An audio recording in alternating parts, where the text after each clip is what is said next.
Pues excelente mañana, Dios les bendiga. Me da mucho gusto saludarles. Mateo capítulo 5 del 1 al 12. Y dice la palabra de Dios de esta manera, que lleva como título este capítulo, esta sección, el Sermón del Monte o las Bienaventuranzas. Y dice, viendo la multitud, subió al monte y sentándose vinieron a él sus discípulos. Y abriendo su boca les enseñaba diciendo, bienaventurados los pobres en espíritu, porque de ellos es el reino de los cielos. Bienaventurados los que lloran, porque ellos recibirán consolación. Bienaventurados los mansos, porque ellos recibirán la tierra por heredad. Y es ahí donde nos vamos a centrar esta mañana. Bienaventurados los mansos, porque ellos recibirán la tierra por heredad. Bienaventurados los que tienen hambre y sed de justicia, porque ellos serán saciados. Bienaventurados los misericordiosos, porque ellos alcanzarán misericordia. Bienaventurados los de limpio corazón, porque ellos verán a Dios. Bienaventurados los pacificadores, porque ellos serán llamados hijos de Dios.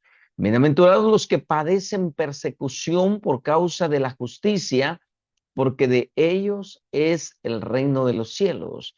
Bienaventurados sois cuando por mi causa os vituperen y digan toda clase de mal contra vosotros mintiendo. Gozaos y alegraos, porque vuestro galardón es grande en los cielos, porque así persiguieron a los profetas que fueron antes de vosotros. Bueno, esta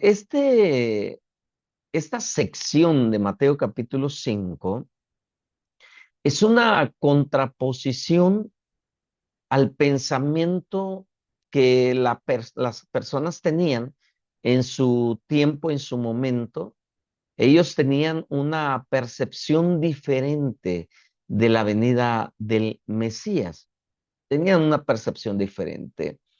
Ellos esperaban a un caudillo, ellos esperaban a una persona que pudiera tener control en sobre los problemas políticos, económicos, sociales y religiosos. Y ellos esperaban una manifestación de un hombre o de un personaje, o ellos conocidos, o lo conocían como el Mesías. Ellos tenían una percepción de decir, nuestro Mesías será aquel que entre cabalgando en un caballo blanco, seguido por un ejército para poder destruir a nuestros enemigos. Esa era la percepción de ellos. Ellos vivían una época esclavista, eran esclavos del Imperio Romano. Ellos sufrían de manera constante el acoso del imperio y todavía no empezaba la persecución, todavía ellos estaban precisamente, disfrutaban, entre comillas, una libertad religiosa, porque muchos de los grupos religiosos que habían en ese tiempo estaban aliados con Roma, estaban aliados, los religiosos estaban aliados con Roma, pero sin embargo habían grupos pequeños que estaban en contra de la parte religiosa o cómo se manejaba el asunto espiritual y también estaban en contra del sistema político de Roma. Y esos grupos eran conocidos como los celotes. Esos celotes, era un grupo subalterno que ellos buscaban, voy a ponerlo de esa manera, la oportunidad de rebelarse contra los romanos. Entonces, nosotros vemos que un celote era un miembro de un grupo llamado judío militante que se oponía activamente a la dominación romana en su territorio. pues buscando la independencia, ¿no? A través de la acción política y a menudo violenta. Pero este grupo, aunque tenía buenas intenciones, la forma en cómo hacían no era la forma correcta. Entonces, ¿por qué? Porque de noche ellos buscaban la oportunidad de asesinar a un general romano, a un soldado romano. Y un celote entonces era alguien con un celo pues extremo por la libertad de su pueblo y la perseverancia de la ley judía. Y Jesús pues se reunió con ellos, y ellos veían en Jesús precisamente veían a Jesús como la oportunidad de poder derrotar al imperio romano. Entonces, un celote, como lo acabamos de mencionar, era un emulador o un seguidor celoso de las tradiciones judías.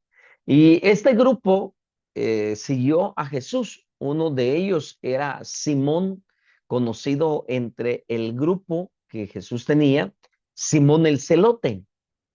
Mateo capítulo 10 verso 40, si ustedes ahí pueden ver, dice, Simón el cananista y Judas Iscariote, el que también lo entregó. Simón el cananista es Simón el celote, ahí en Mateo capítulo 10 verso 40, y Judas parece ser que también formó parte de este grupo de los celotes.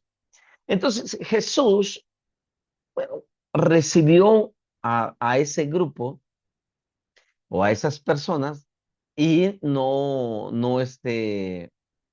los rechazó, porque tenían un espíritu luchador, un espíritu ferviente. Pero cuando Jesús les comienza a dar este pequeño sermón, el sermón del monte, pues golpeó sus ideales, golpeó su visión de libertad. Y ellos dijeron, no, esto no es lo que nosotros esperábamos. Por eso dicen que Judas entregó al maestro, porque no era lo que él esperaba.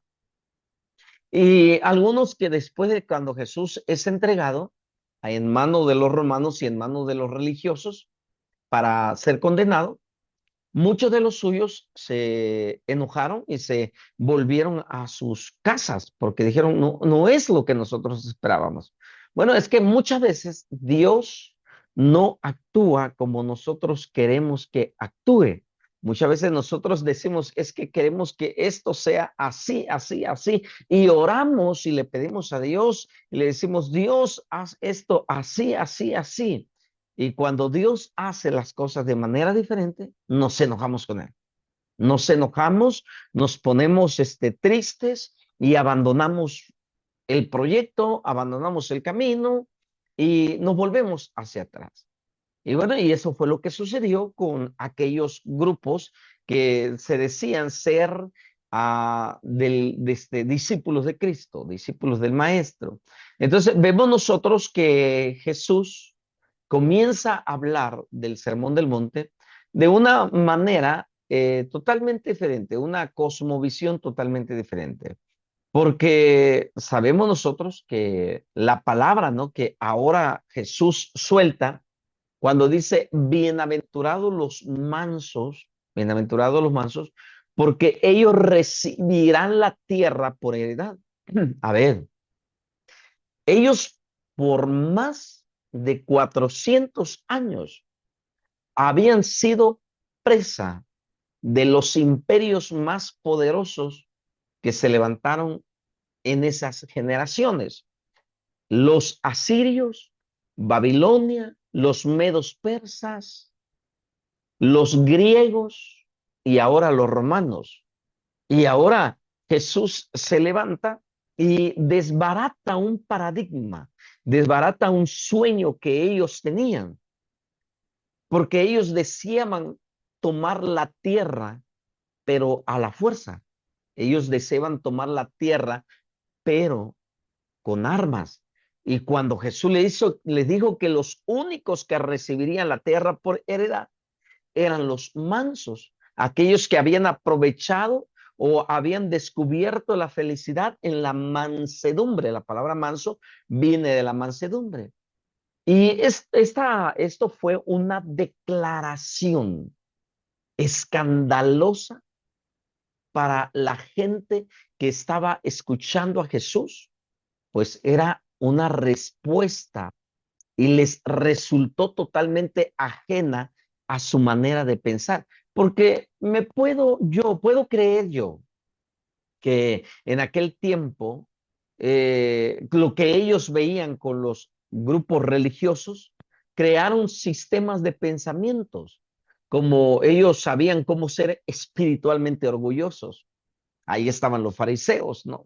Los fariseos es un apodo como una burla, que la palabra fariseo significa separados, los separatistas o los separados, porque ellos no se juntaban con la clase baja, ellos no podían entrar a ciertas regiones, aunque fueran el propio territorio, ellos no podían entrar a ciertas regiones porque se ensuciaban, se volvían inmundos. Entonces ellos seleccionaban, eran elitistas, los herodianos, los saduceos, esos grupos religiosos que ellos separaban al pueblo y formaban sus propios grupos. Por eso ellos sabían cómo ser espiritualmente orgullosos. Sabían ser autosuficientes, sabían cómo representar el papel de piadosos, porque Jesús confrontó esa hipocresía en la vida de los fariseos cuando les dijo sepulcros blanqueados. Por fuera dan, dice, una imagen de piedad, pero por dentro son como sepulcros blanqueados, o sea, están podridos por dentro. Ellos conocían la religión, se les daba muy bien las formas, todos los títulos o las tradiciones. Ellos lo sabían hacer. Creían que podían sobrevivir según sus propias fuerzas, su propia sabiduría, poder y sus recursos, porque muchos de los grupos religiosos estaban aliados con el imperio. Entonces ellos no se sentían amenazados con esa situación. Entonces Jesús, ¿qué les dice? Bueno, yo voy a enseñarles que lo que ustedes piensan y consideran que así se obtiene la libertad o van a conquistar, están totalmente equivocados. Y cuando llega, ¿no? El Mesías, cuando llega Jesús, pues ellos esperaban, ¿no? Como se los mencioné hace un momento, que los introdujese en su reino y les dijese, estoy aquí para alcanzarlos por vuestra religiosidad, por vuestra valerosa y maravillosa espiritualidad. Dios ha mirado desde el cielo y se siente muy complacido con vosotros. Pero no fue así. Jesús, cuando inicia su ministerio, o incluso lo inicia porque ve la pudrición religiosa, la condición moral y espiritual del pueblo, e inicia su ministerio porque no entendían, no entendían este enfoque de Jesús. No lo entendía. Habían puesto todas sus esperanzas en la espiritualidad y Jesús los minó. Toda la primera vez que abrió su boca, les pidió que tuviesen un espíritu contrito, un corazón que se lamentase, y ahora les dice, tienen que buscar la mansedumbre, y nada de su propia justicia ni de su orgullo espiritual puede librarlos o pueden llevarlo a una conquista de su territorio. Entonces, hoy en día nosotros vemos la misma situación. Nuestra sociedad no se diferencia demasiado del tiempo de Jesús. Es igual. Escuchamos a predicadores, gente que hace alarde de su espiritualidad y juzga a otros por la manera en cómo adoran o cómo predican. Y bueno, si nos damos cuenta, hoy en día las bienaventuranzas nos caen como anillo al dedo porque nos llevan a un choque de verdades, a un choque de paradigmas, de pensamientos, de modelos religiosos. Y pensamos que tener el mejor auditorio, tener la mejor catedral, nos muestra la espiritualidad. Y no, eso es ostentosidad, lo que podemos lograr con riquezas terrenales. Pero tener una parroquia, una catedral, un auditorio, una iglesia con grandes pantallas, con chapas de oro, no nos dan a nosotros la garantía de que seamos espirituales. La verdadera espiritualidad comienza con lo que Jesús enseña en las bienaventuranzas. Cuando dice bienaventurados los pobres en espíritu, los contritos en espíritu. Y cuando esa pobreza nos lleva a llorar por nuestra condición espiritual, y luego buscamos la mansedumbre. Pero seguimos, ¿no? Con esa parte, porque nuestra sociedad, como lo mencionamos, no se diferencia de esto mismo. Cuando veamos un poquito la parte política y religiosa en los días de Jesús. Cuando Jesús nace, allá en medio de un siglo antes de que naciese Jesús, en el año 63 antes de Cristo, antes de que naciese Jesús, en el año 63, un general o emperador Pompeyo, pues anexionó Palestina a Roma, conquista Palestina y lo une a Roma y acabó la independencia judía. Esa independencia le habían conseguido gracias a una rebelión que había sido un baño de sangre, conocida como la revuelta de los macabeos. Ustedes pueden investigar quiénes fueron los macabeos, pero no fue mucho antes de que estuviesen bajo la esclavitud del poder imperial. Entonces, desde el año 63 antes de Cristo, la tierra había sido gobernada por los reyes herodianos. Los herodianos eran una familia de monarcas nombrados por el César, que le dio al pueblo de Palestina, pues reyes.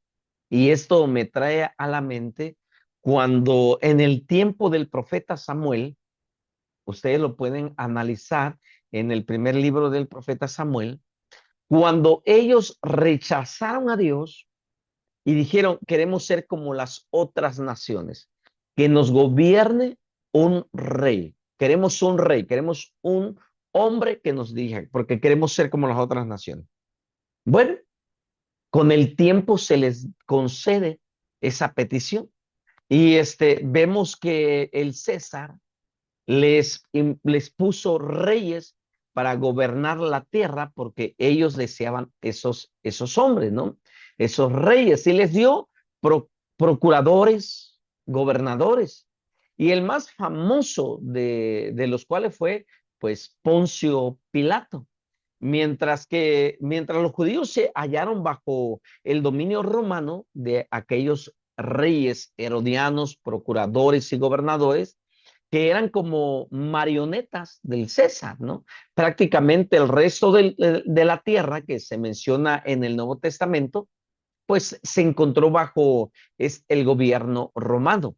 Y fueron días tristes por el pueblo judío, que despreció tanto aquella opresión romana que ni siquiera admitió hallarse bajo ella.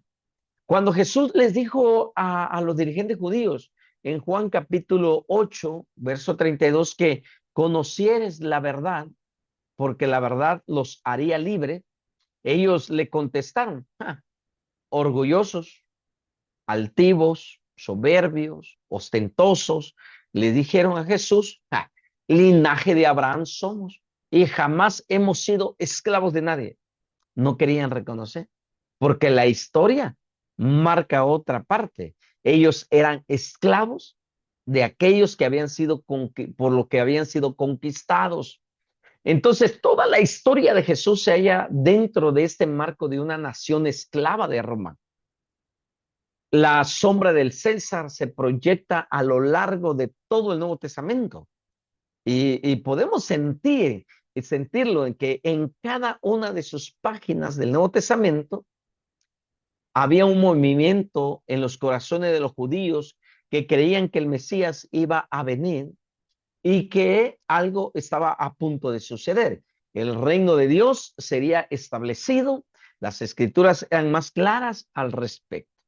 Entonces llega el Mesías, aparece en escena y vean lo que dice Marcos, el Evangelio de Marcos capítulo 1, versículo 14 y 15. Aparece el Mesías, pero su mensaje animador, el mensaje de Jesús fue así. Después de que Juan fue encarcelado, Jesús vino a Galilea predicando, proclamando el evangelio del reino de Dios, proclamando evangelio, buenas nuevas de un reino y el reino de Dios, tanto deseado por los judíos, diciendo de esta manera, el tiempo se ha cumplido. Wow, ¿quién no quería escuchar esa palabra? Llevaban años esperando esa noticia. El tiempo se ha cumplido y el reino de Dios se ha acercado. Lo recibieron, wow, el reino de Dios, el tiempo se cumplió, pero la clave para que el reino de Dios se estableciera ahí era la siguiente: arrepenteos y creed en el evangelio.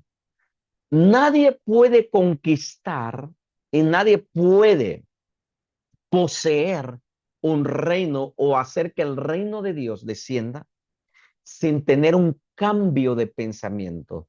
Por eso dice arrepiéntanse. La palabra arrepentimiento es cambio de pensamiento. Y luego dice crean en las buenas nuevas, crean en esto. Entonces, imagínate, ¿no?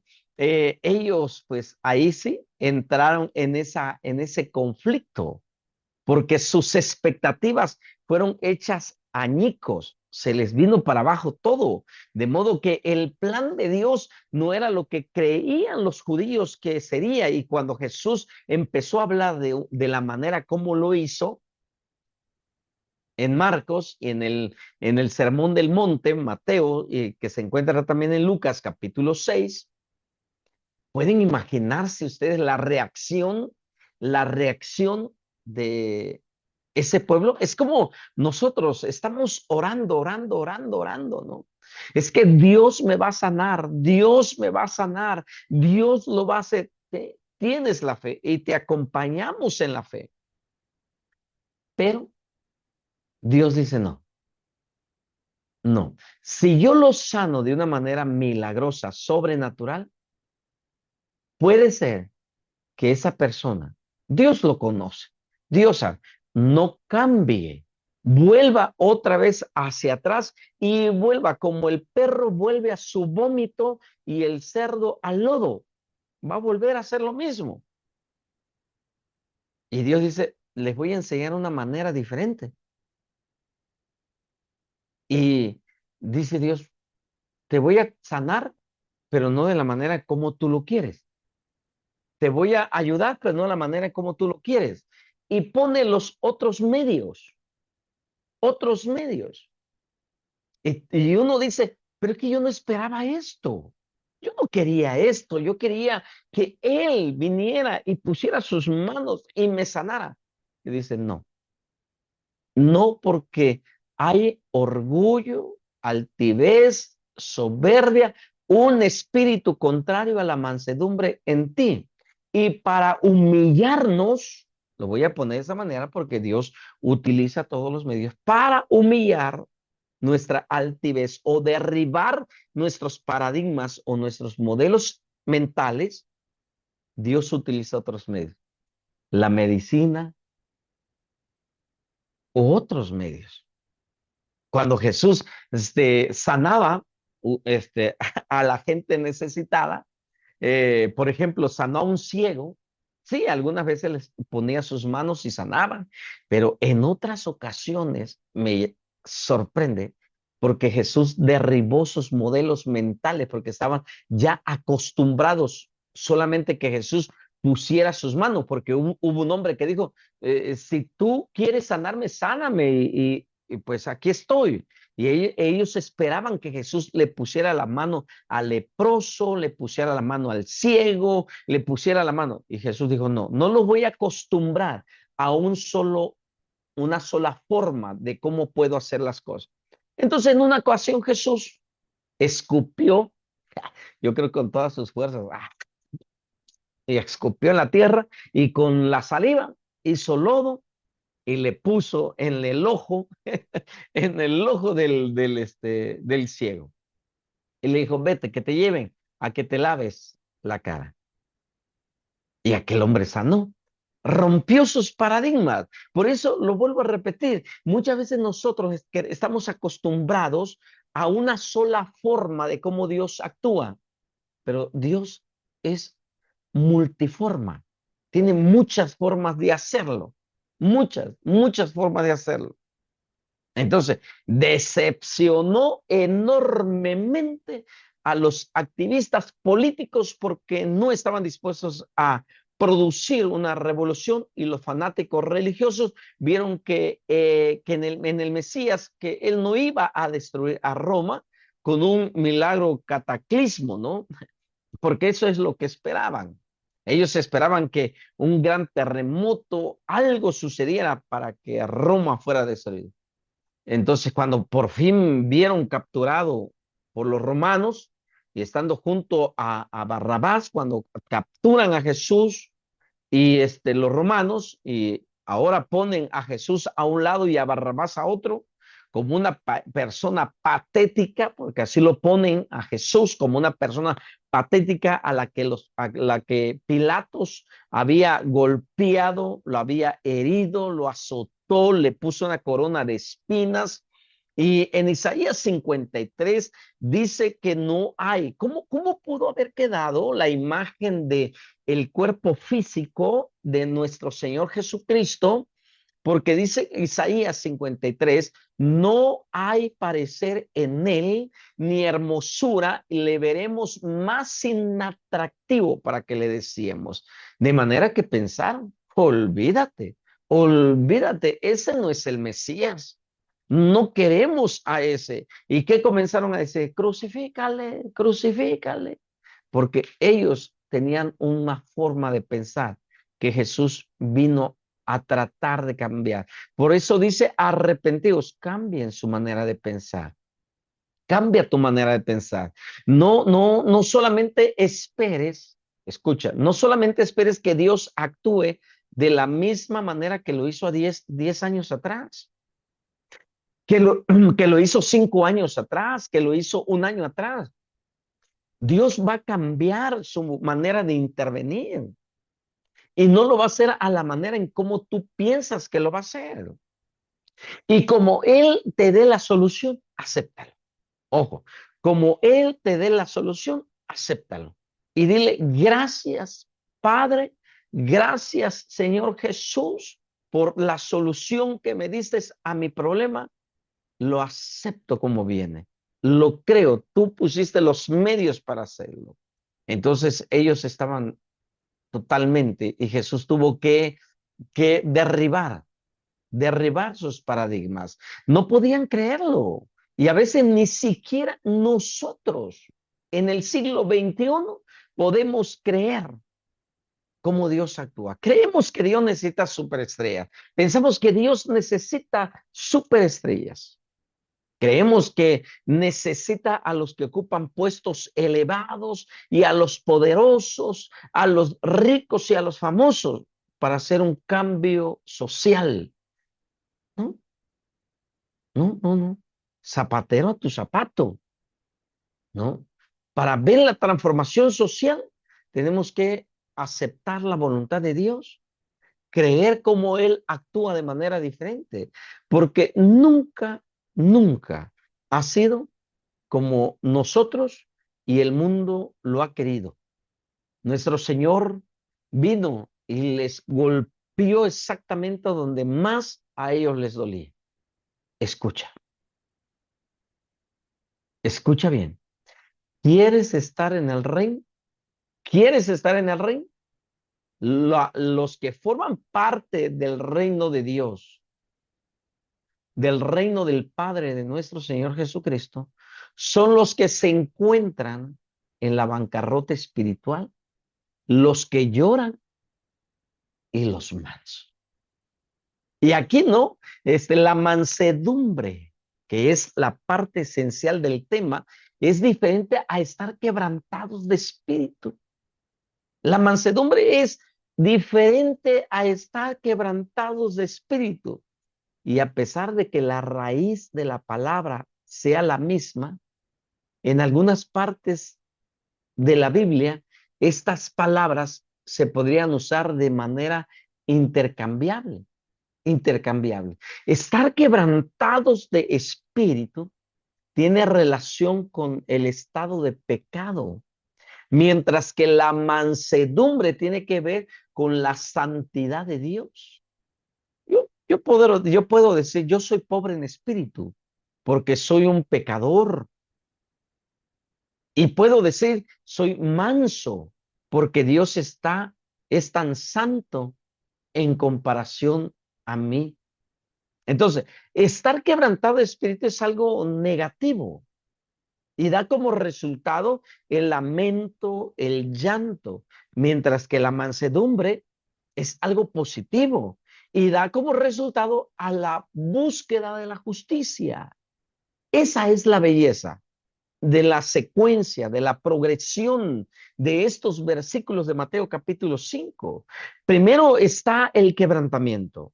Bienaventurados los que lloran, el quebrantamiento y esa poderosa sensación de vivir en pecado. Pero no hay desesperación porque empezaremos nosotros a ver el otro aspecto también, el Dios santo, y empezará a tener hambre de su santidad. Bienaventurados los pobres, bienaventurados, dice la palabra de Dios, los que lloran. Entonces las personas, ¿no? Los que son realistas y se arrepienten, no las bendecidas, son aquellas personas que rechazan el reino. Los arrogantes, los autosuficientes, los que creen que en su propia justicia, los que no se han arrepentido, las personas estiradas y orgullosas. No creas que ellos son los que van a heredar el reino de los cielos. Tristemente, lo voy a decir así, tristemente, pero muchas veces vamos a una congregación, a una iglesia, llámese la religión que quiera. Vamos, y tristemente los que están ahí son más orgullosos que los que encontramos afuera. No te saludan, no te extienden la mano, no te dan una sonrisa, menos un abrazo. Las personas que somos realistas y vemos nuestra condición, lloramos, nos arrepentimos, decimos no. Entonces, el grupo, ¿te acuerdas del grupo que mencioné? El grupo de los celotes. Estaban diciendo, queremos un Mesías militar. Los fariseos, el grupo religioso más sobresaliente, decían, queremos un Mesías religioso. Los saduceos, otro grupo más pequeño, pero era un grupo religioso, ellos decían, queremos un Mesías materialista. Cada grupo quería un Mesías diferente. Pero Jesús, ¿qué les dijo? Yo os daré uno que sea manso. Uno que sea manso. Entonces, vemos que en Tito capítulo 3, versículo 2, dice la palabra de Dios que a nadie difamen, que no sean pendencieros, sino amables, mostrando toda mansedumbre. ¿Cuál es la clave para poder heredar la tierra, la mansedumbre. La mansedumbre. En Efesios capítulo 4, versículo 1 al 2 dice, yo pues, dice Pablo, preso en el Señor, os ruego que andéis como es digno de la vocación con que fuisteis llamados, con toda humildad y mansedumbre. Dios mira de lejos al soberbio, al altivo, pero la Biblia dice que Él habita con los quebrantados y mansos de espíritu. Qué tremendo, ¿va? David, David, el dulce cantor de Israel, en el Salmos 22, 26, escribe, comerán los humildes y serán saciados. Alabarán a Jehová los que lo buscan. Vivirá vuestro corazón para siempre. Comerán los humildes, comerán los mansos. La vida eterna pertenece a los mansos, no a los orgullosos. En el Salmo 25, 9, David escribe, encaminará a los humildes por el juicio y enseñará a los mansos su carrera. En el Salmos 147, 6, David dice, Jehová exaltará a los humildes y humillará a los impíos hasta la tierra. Dios se ha identificado, siempre se identifica, hay una conexión, hay una empatía con Dios con los mansos. Isaías 29, 12 dice, entonces los humildes crecerán en alegría en Jehová. Para los mansos hay salvación, enseñanza, bendición y gozo. Qué maravilloso, ¿no? Qué increíble. ¿Qué significa entonces? Y vamos terminando. ¿Qué significa la mansedumbre? ¿Qué significa la mansedumbre? Porque si las únicas personas que son felices son las mansas, pues vale la pena que aprendamos el significado de la palabra mansedumbre. Y la palabra mansedumbre, la definición que si tú lo buscas en el diccionario, la palabra mansedumbre va a ser deficiente en valor, ser deficiente en valor. Pero esta definición que dan los diccionarios seculares no es la definición de lo que realmente dice la palabra de Dios. Ser deficientes en valor, no, no, no, no. El manso de las escrituras, de Mateo capítulo 5, versículo 5, procede de una palabra griega que es praos, praos, y significa dócil, sosegado y apacible. Apuntan por ahí, dócil, sosegado y apacible. Praos.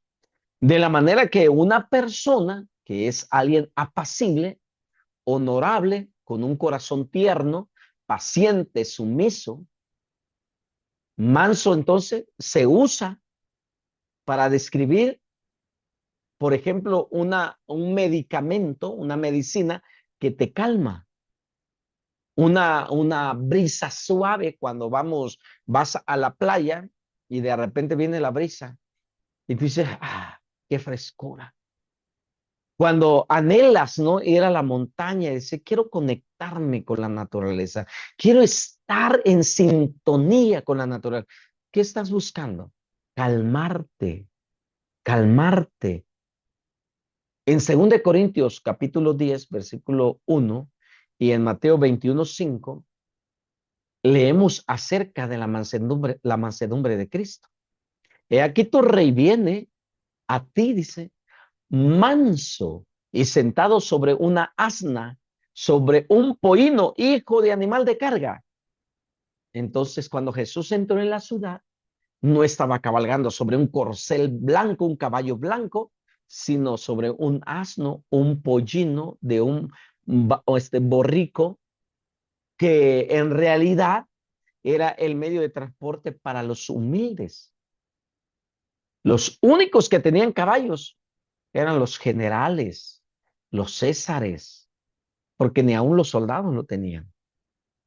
La mansedumbre es ser apacible, es ser benignos, un carácter sumiso, pero no es debilidad, porque muchas veces confunden el estar sumisos con debilidad. No, sino la palabra mansedumbre es tener el poder, pero bajo control. Sé quién soy, sé hasta dónde puedo llegar. Tuve un problema hace unos días y yo tuve que confrontar esa situación.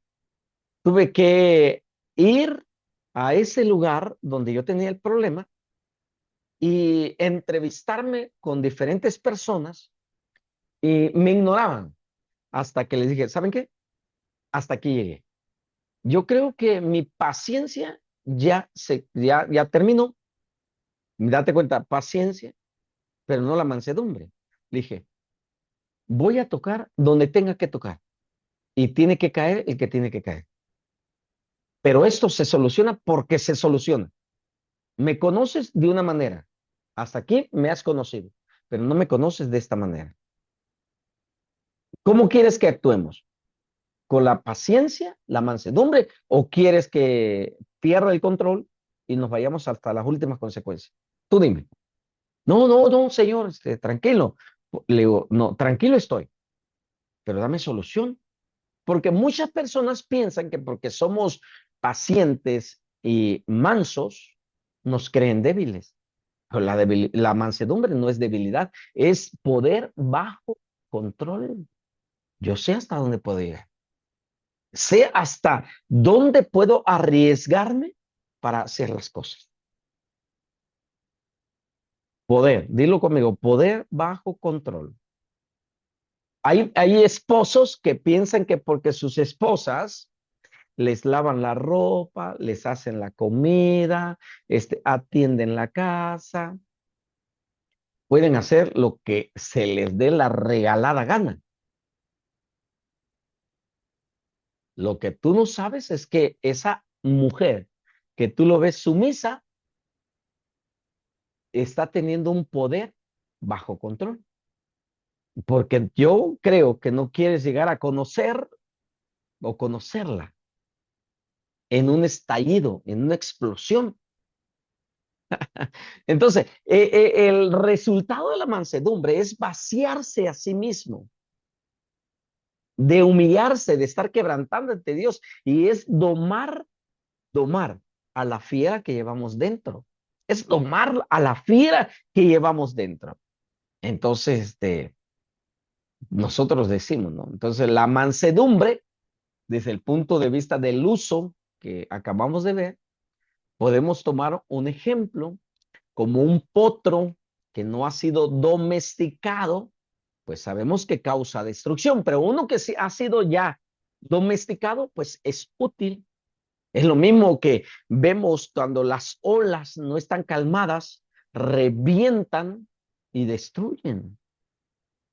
Entonces, el hombre manso, la mujer mansa, ha aprendido a despojarse de sus posesiones con gozo, sabiendo que tiene una mejor posición o posesión que es más perdurable con Dios. Entonces, la persona mansa ha muerto a sí misma. Él no se preocupa nunca de sus propias injurias, no guarda rencor. Una persona mansa no guarda rencor. ¿Cómo se manifiesta la mansedumbre? ¿Cómo se manifiesta? Pues podemos ver como ejemplo a Abraham, a Sansón, a David. David estaba siendo perseguido por el rey Saúl, perseguido. Pero, ojo, él nunca tomó venganza. ¿Tuvo la oportunidad de matar a Saúl? Sí. ¿Pero qué prefirió? Respetar a Dios. y honrar al rey. Muchas veces nosotros podemos tener, como dicen aquí en Jalisco, no sé si en otro estado sea otro significado, pero aquí en Jalisco decimos, tenemos los pelos de la burra en la mano. O sea, tengo evidencia como para destruirlo, pero no lo voy a hacer. No, nunca lo voy a hacer porque lo honro, lo respeto.